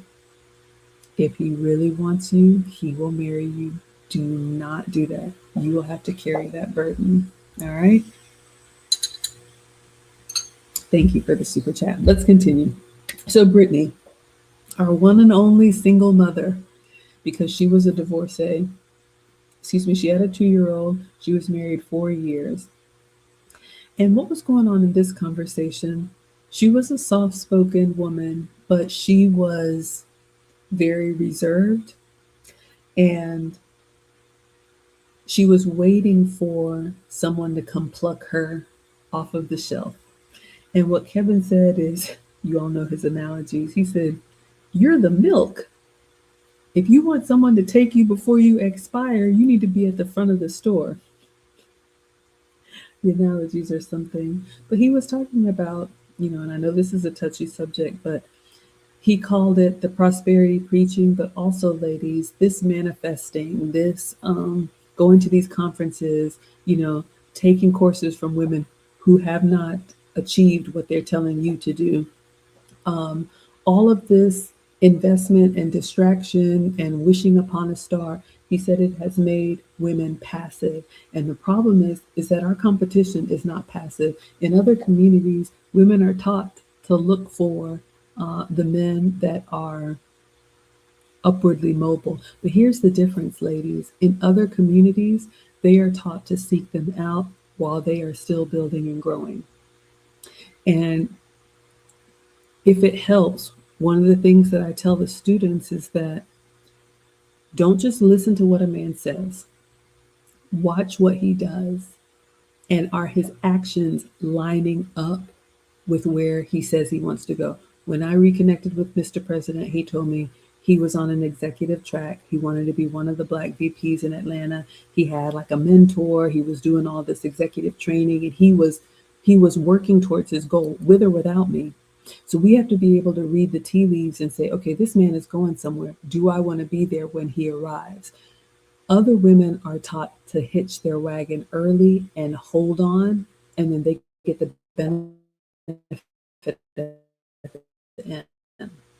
In our community, we're told to sit and look at our men and be a thorn in their side, and then, well, maybe if he proves himself, maybe I'll give him a chance. That's not helping us, ladies, because now you're competing, and it's going to be so much harder. All right. So the passiveness, you don't have to be masculine about it, but sitting back and just saying, well, I just, I want to make sure he really likes me. You can smile, you can make eye contact, you can ask around, you can drop your virtual handkerchief, or you can just sit back and let time pass you by. That's an option too. All right. I don't think that should be. Okay. So he asked her, even in scripture, a lot of women talk about Ruth and Boaz, but was Ruth sitting back or was she out in the field working when Boaz saw her? All right. So men are going to be watching. They're going to be looking for how we show up. They're going to be checking to see if we're doing that consistently, or are we just selling them a pipe dream? Because here's the other thing, ladies, especially with high value men, they got time. They will wait it out. We're the ones that are trying to rush. We're the ones trying to lock it down, but they have already done the hard part. So they have no problem waiting and saying, we'll see. They will put you through the test, right? Savage says people appreciate honesty. Be honest with yourself and respect it. Build and grow and shape yourself into what you strive for. That's what our men are doing. That's what the men that we want are doing. All right. Next level says the sell by date is real. I know, I know. Free agent says like going to the dealership if you want a high end car, you only qualify for it. Kia, I think you said that in this episode. A great man wants a reliable, dependable woman. Absolutely, absolutely. Okay, so he was telling her, about churches and these single ministries. I'm not going to say anything about that, but ladies, just look at the spaces where you spend time. Is it chock full of the type of men that you want, or is it chock full of women telling you how to get the men that they don't have? All right. So, that being said, when you do come across one, are you what he wants? I think this woman was young and relatively fit, but he said we think she was an attorney too, but one of the disconnects, ladies, is that we can show up academically or professionally astute, but when it comes to the nature of a man and how to communicate with men and how to relate to men, he said we are goofy and dumb. And I know that's hard to hear, but make sure you're using your best efforts for what you're really going to want and not just that piece of paper on the wall. Aw, thank you so much for the $5. Next level says the doors of the holy house of femininity are open. You're too kind. Come on to the altar. Am I? I love that. Thank you so much. Chasing Grace, thank you. Oh, this young lady is listening and thankful. Oh, I love that. I love it when we have the young ones in. That is my heart. That's what's going to save us, y'all. It's over for, women like me. What I can do is enjoy what I've already built and try to pay it forward. But the young ones that are hearing this and making the changes in their prime, that's what I think about every day. My young wives, my young married mothers, the young ones who are either saving themselves for marriage or maybe they bump their head one time and they're like, I don't want to do that again. That's my heart. I will move heaven and earth for you. All right. So, do you know these high value men? Again, we've established that you don't need to go looking for this. All right. So, in wrapping this up, Kevin said, the women who tell you what men want, they're single. So, be very careful about that, ladies. All right.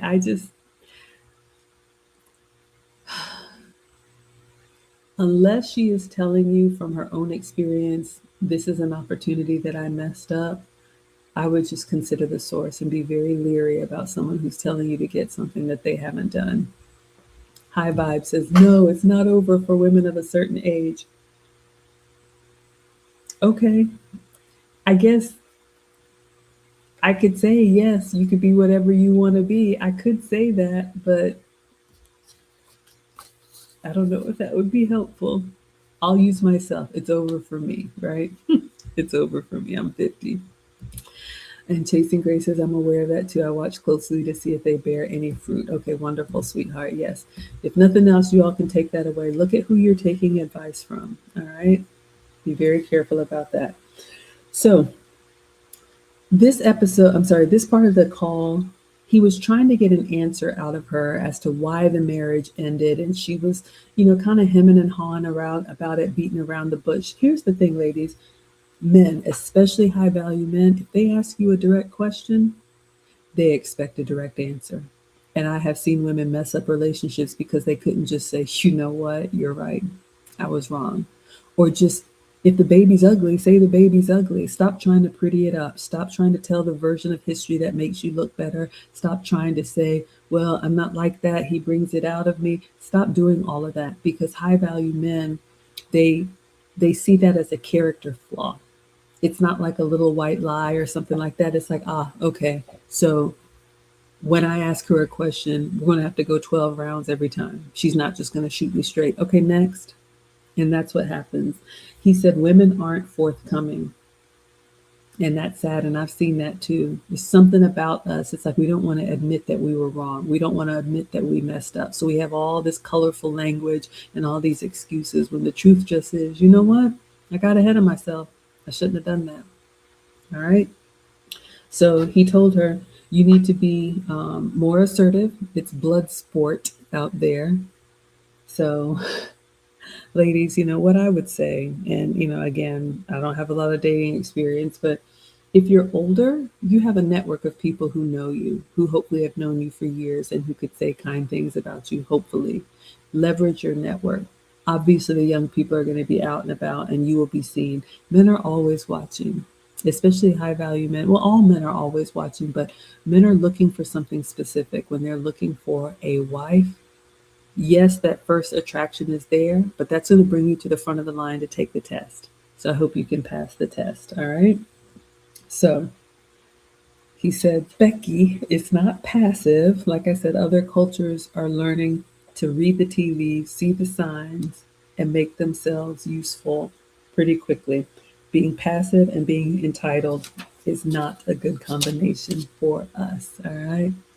High Vibe says, I'm not talking about marriage, but relationships. Yeah, Kevin did say that, especially for us older women. If you can take marriage off the table as a requirement, you might land the relationship that you want. Next level says, okay, anything is possible, but I'm trying to shoot y'all straight. Okay, so in wrapping up Kevin's monologue, and then I'll give you all a quick story time. I want to finish this up. So he said, your looks and your weight tell men what they deserve. So, ladies, if you are not at your fighting weight, clearly I am not. But if you are not presenting yourself well, you're basically, and still trying to get the best of the best, you're basically telling men they need to settle for that. And for a man who wants a very fit woman, if you're not even willing, don't even waste your time. Remember, having the ability to just hook up or spend time or be around these kind of men is one thing, but real relationship and marriage is a completely different skill set. Men who know they don't plan to keep you around for the long term will tolerate a lot. So, ladies, if you have somebody who's like, yeah, sure, go ahead, go out, spend money, wear whatever you want to, I don't care, you don't have to check in, any of that, he doesn't have intentions for you. All right. So, marry before you carry. Hopefully, this episode has shown that having, children outside of wedlock, Kevin said in this episode, it is a relationship death sentence. Not all, not all, not all. But if you're trying to shoot for the stars and have a high value man, they don't want anybody else's kids. They don't want to have to explain that over and over and over again. And I know there's the one example that everybody goes to, but he's taken. Now what are you going to do? All right. So you want to be fit. Kevin said that the marital rate has dropped as our weight has gone up. So, ladies, we're not presenting ourselves in a way that says we are serious about marriage. All right. Kevin also said in this episode he thinks a large amount of women have an undiagnosed depression. I am not a doctor, but it is only human nature to want to couple up and have a lifelong relationship or marriage. We need our men. Something about us is a shame. We don't want to say it. But Kevin said you cannot outrun biology. All right. So not having a man, it is making women depressed. And I think about that celebrity who said that marriage is bondage. I think those are some of the most sad women because they're pretending that it doesn't bother them. But everything about them is screaming they want to be spoken for. Admit that you need a man. I need a man. I need a man. I love Mr. President, and he is the priority. All right. So let's stay fit. Let's watch the attitude and the masculine behavior. Your weight's going to go up a little bit when you have a baby. That's fine. Men will expect that if it's their own. All right. But do your best because our competition sounds happy and hopeful. All right. So that one was a lot. That was a heavy one. But I wanted to give you all a little bit of story time, and then we're going to end it here. I had an experience a few weeks ago that I've really been thinking about. So I'm in a relationship with, I guess what you would call a high value man. And he's a vice president for a very large company. And I also work for a vice president. And I had to travel for work recently. Some of you all who follow me saw I traveled out of state for work. And I got a wake up call about how these kind of men move. Meaning, I didn't realize, I knew Mr. President kind of treated me with kids' gloves. I knew he was soft on me. I knew I had a lot of grace with him. But oh my goodness, traveling for work, literally getting off the plane, and that executive is right there at my gate. And it was work all the way in the shared Uber to the office, work, work, work. And, I'm trying to carry my bag and, move fast. Men that are tall have these long strides, and I'm trying to keep up. And, he's just yanking his bag and, going down the stairs and everything. And I just felt so, I don't know what the word is, but it was very humbling and it was very eye opening immediately. It was 3 days and, work all day and then evening events and then plan for the next day and in the Uber talking shop and just shaking hands and kissing babies. And I'm not complaining. I'm grateful to have a job, but I realized that when you belong to a man, there's a covering there that he shields you from the harshness of life. Two vice presidents, one I belong to, one I work for. And when you are around a man that sees you as, a resource, a nice person, it is a very different experience. And I'm grateful for that humbling experience. Like when I finally came home after 3 days, I told Mr. President, I was like, oh my God, I am so grateful for you. I mean, I tell him that all the time, but I said, babe, it is so different out there. If that was my life all the time. So just be careful, young women, especially the professional women, you will wear yourself down trying to be one of the boys, trying to keep up, trying to be in those spaces. It is so much better to work with your man, build something together, someone who's really going to love you, who's going to know if you need to take a break, who's going to be able to sense if you're starting to shut down, who's going to be considerate of, do you need to eat anything before we go? Because the world does not care. And here's the thing, not even trying to be mean, but the outside world, you are a resource. You are, a cog in the wheel. You are just a consumer. You are a client. You are just whoever you are. And it was very insightful for me. So, ladies, like I always tell you, if you got a good man, whether he's high value or not, hold on.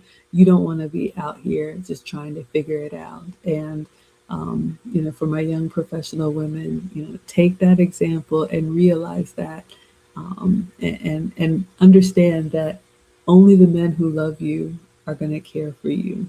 The world is not going to care. All right. Chasing Grace says it's true. Thank you so much. Lumney says, any advice for married women looking for healthy friendships? Oh, I love that one. Um, so friendships come when you have, like-minded interests and goals. It's going to be difficult. I would probably say, other happily married or women who support marriage. I would stay away from single women. It could just be very draining. But whatever activities that you like, I would try to, like, I like the arts, but I would try to, maybe do a few activities or some spaces in your own and of your own. And then from that environment, find the women that you connect with. Maybe you have to host a party or a tea or something like that, but it is difficult, especially as we age. It's natural for people to kind of separate off. But when you have shared hobbies or shared interests, the conversation starts more naturally. So, maybe it's kids group stuff at school. But sometimes you have to say, hey, you know what? I'm doing a little, I'm going consignment shopping, would you want to go or something like that? So hopefully that's helpful. Next level with the $5. Thank you so much. May 5th will mark 4 years since Kevin Samuels passed. Oh my goodness. Next tomorrow, his words are ringing prophet. Women mocked his death, but is it funny now? It wasn't funny then, and it's not funny now. I miss him so much. He was incredibly gracious to me, and I'm so grateful. That's where it all began, right? Free agent says retire, you will realize the world does not care. It doesn't. So hopefully this is helpful. If you all like this content, I will be back tomorrow night, the ladies' table with Ask a Brother podcast, Better Love Movement, and the Crimson Cure. We're going to be talking about the celebrity that just had this major breakup. Y'all know who it is. But let me say thank you so much to Mark of Elohim for the $100 super chat. I am so grateful. Good evening, Danielle on Instagram. But I'm going to let you all go. And thank you so much. I will be back next time when the Kevin Samuels channel posts more content. But until then,